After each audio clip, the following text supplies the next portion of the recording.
নমস্কার বন্ধুরা, আমি প্রিয়াঙ্কা। আমার রন্ধনিকা চ্যানেলে আপনাদের সবাইকে স্বাগত জানাই। আজ নিয়ে এসেছি বাঙালির একটি অতি জনপ্রিয় রেসিপি, চিংড়ি মাছের মালাইকারি। এই রেসিপিটি দুই বাংলা অর্থাৎ এপার বাংলা আর ওপার বাংলাকে একই সুতোয় বেঁধে রাখে। এই মালাইকারি রেসিপিটি আমাদের এই দেশে আসলো কিভাবে, তার একটি ছোট্ট ইতিহাস আপনাদেরকে জানাই।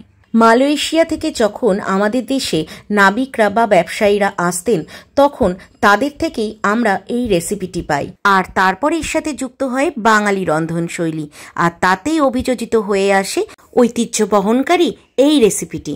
আর বাংলার ঐতিহ্য বহনকারী চিংড়ি মাছের মালাইকারি রেসিপির জন্য অবশ্যই দরকার ঘিলুয়ালা মাথার গলদা বা বাগদা চিংড়ি। চলুন এবার দেখে নিই রেসিপিটি। চিংড়ি মাছের মালাইকারির এই রেসিপিটি আমি বাগদা চিংড়ি দিয়ে করছি, আর মাছের পরিমাণ হচ্ছে 600 গ্রাম মতো। এবার গ্যাসের আঁচে কড়াই বসিয়ে দিয়ে কড়াইতে দিয়ে দিলাম সর্ষের তেল। সর্ষের তেলটা বেশ সুন্দর গরম হয়ে গেছে। এবার আমি এতে দিয়ে দিচ্ছি ফোড়ন হিসাবে দারচিনি, লবঙ্গ আর এলাচ, আর দিয়ে দিলাম একটি শুকনো লঙ্কা আর তেজপাতা। এবার সমস্ত ফোড়ন থেকে খুব সুন্দর একটা গন্ধ বেরোতে শুরু করলে তখন এতে দিয়ে দিচ্ছি পেঁয়াজের রস। এখানে আমি দুটো বড় সাইজের পেঁয়াজ থেকে রস বার করে নিয়েছি। আপনারাও মিক্সিতে পেঁয়াজটাকে বেটে নিয়ে একটা সুতির কাপড়ে দিয়ে রসটা বার করে নেবেন। আর পেঁয়াজের রসটা বেশ কিছুক্ষণ কষিয়ে নেওয়ার পরে যখন দেখবেন রস থেকে কাঁচা গন্ধ চলে গেছে, তখন বুঝবেন পেঁয়াজের রস কষানো হয়ে গেছে। ঠিক সেই সময় দিয়ে দিলাম আদা রসুন বাটা। আদা রসুন বাটা দিয়েও আবারও বেশ কিছুক্ষণ কষিয়ে নেব। ততক্ষণ কষিয়ে নেব যতক্ষণ না এই সমস্ত উপকরণ থেকে তেল ছাড়তে শুরু করেছে। যেই তেল ছাড়তে শুরু করবে তখনই বুঝতে হবে যে কষানো কমপ্লিট হয়ে গেছে। এবার আমি এতে দিয়ে দেব বেশ খানিকটা গুঁড়ো মশলা। দিয়ে দিলাম ছোট চামচের 1 চামচ লঙ্কা গুঁড়ো, দিয়ে দিলাম 1 পিঞ্চ মতো হলুদ, আর দিয়ে দিলাম ছোট চামচের 1 চামচ জিরের গুঁড়ো। এবার এই সমস্ত ড্রাই মশলাকেও আবার খুব ভালো করে কষিয়ে নিচ্ছি। এবার আমি এতে দিয়ে দেব চিংড়ি মাছগুলো, যেগুলো আমি কেটে ধুয়ে রেখেছিলাম। চিংড়ি মাছগুলো দিয়ে দেওয়ার পরে এই মশলার সাথে আবার খুব ভালো করে কষিয়ে নেব। এক্ষেত্রে আপনারা যদি কেউ চান চিংড়ি মাছ আগে ভেজেও ব্যবহার করতে পারেন, তবে কাঁচা চিংড়িতে কিন্তু মালাইকারির স্বাদ দারুণ হয়। আপনারা বাড়িতে ট্রাই করে দেখবেন, আপনাদেরও ভালো লাগবে।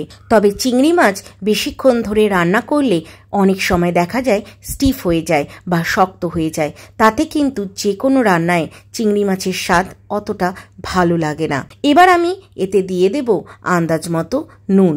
নুন দিয়ে দেওয়ার পরে চিংড়ি মাছ খুব ভালো করে আবারও নাড়াচাড়া করে নেব, যাতে নুনটা সম্পূর্ণ মিশে যায় চিংড়ি মাছের সাথে। এবার দিয়ে দিচ্ছি নারকেলের দুধ। এখানে আমি একটি গোটা নারকেলের দুধ ব্যবহার করেছি। একটি নারকেলের মালার থেকে নারকেলের টুকরো করে সেগুলোকে মিক্সির জারে দিয়ে সামান্য ঘুরিয়ে নিলে যে পেস্টটি তৈরি হবে, সেটিকে গরম জলে একবার একটু কচলে নিলে তারপর সেই জলটিকে যদি আপনারা সুতির কাপড়ে ছেঁকে নেন, তাহলেই নারকেলের দুধ পেয়ে যাবেন। আর এই প্রসেসটা কিন্তু 3 বার করতে হবে সম্পূর্ণ নারকেলের দুধ পাওয়ার জন্য। এবার দেখুন আমি চিংড়ি মাছটাকে নারকেলের দুধে বেশ ভালো করে নাড়াচাড়া করে নিয়ে তাতে দিয়ে দিলাম 3টে কাঁচা লঙ্কা। কাঁচা লঙ্কাটা দিয়ে আবারও বেশ কিছুক্ষণ নাড়াচাড়া করে নেব।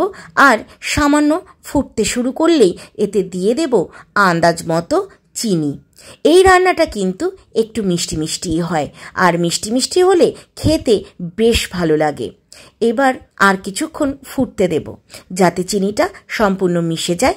তারপরেই ঢাকা দিয়ে দেব 7-8 মিনিটের জন্য। 7-8 মিনিট হয়ে গেছে। এবার ঢাকা তুলে দেখব কি অবস্থা। চিংড়ি মাছ তো সেদ্ধ হয়েই গেছে, আর চিংড়ি মাছের ফ্লেভারটা কিন্তু নারকেলের দুধে সম্পূর্ণ এসেও গেছে। এবার এতে আমি যে উপকরণটি দিচ্ছি সেটি হচ্ছে ফ্রেশ ক্রিম। এটি কিন্তু অপশনাল, না চাইলে নাও দিতে পারেন। এবার ফ্রেশ ক্রিমটা রান্নায় খুব ভালো করে মিশিয়ে নিচ্ছি। ফ্রেশ ক্রিমটা সম্পূর্ণ মিশিয়ে নেওয়ার পরে দেখুন ঝোলের কালারটা কিন্তু একদম অন্যরকম হয়েছে। এবার আমি এতে দিয়ে দিচ্ছি গরম মশলার গুঁড়ো ফ্লেভারের জন্য। গরম মশলার গুঁড়ো দিয়ে দেওয়ার পরে খুব ভালো করে মিশিয়ে নিচ্ছি। ভালো করে মিশিয়ে নেওয়ার পরে এতে দিয়ে দেব শেষ উপকরণ, সেটি হলো ঘি। এখানে আমি ছোট চামচের 1 চামচ ঘি দিয়ে দিলাম। ঘি দিয়ে দেওয়ার পরে ফ্লেভারটা কিন্তু একদম জমে যায়। ব্যাস রেডি কিন্তু। এবার গ্যাসের আঁচ বন্ধ করে দেব আর 5 মিনিটের জন্য ঢাকা দিয়ে ব্যাস পরিবেশন করে নেব গরম গরম ভাতের সাথে।